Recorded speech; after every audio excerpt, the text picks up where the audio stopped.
সালমা, ছি সালমা শ্রী, তুই আমার মান সম্মান সব ধুলোর সাথে মিশিয়ে দিলি। এত বড় নোংরা কাজ করার আগে একবারও তুই আমাদের কথা ভাবলিনি। আর সেই কুকুর বাচ্চা কু যে তোকে এখানে ভুলভাল বুঝলে এসছে, কিরা কথা বলছি রে? বুবা হয়ে গেছে নাকি? সালমা, আজ তোর মেয়ের ভূত ছাড়ি দেবো। আমি আজ প্রতিশোধ নেবই। কিসের প্রতিশোধ? তুমি? হ্যাঁ আমি।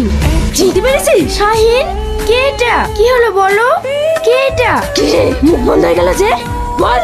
আমি কিছু জানিনি, আমাকে ছেড়ে দাও। কিছু জানিস নি? বল সব সত্যি কথা। বলছি সালমার আগে আমি ওর সাথেও প্রেম করতাম। সালমার মতো ওকে নিয়েও এই বাড়িতে পালিয়ে এসেছিলাম। তারপর শাহিন, হ্যাঁ বলো, তোমার জন্য একটা ভালো খবর আছে। কি খবর? তুমি বাবা হতে চলেছো। মানে? আমি প্রেগনেন্ট। এসব কি উল্টো পাল্টা বকছো? তাড়াতাড়ি ডাক্তারের কাছে চলো। ডাক্তারের কাছে? কি করতে? বাচ্চা নষ্ট করতে? আবার কি করতে? এসব তুমি কি বলছো? আমি বাচ্চা নষ্ট করতে পারবো না।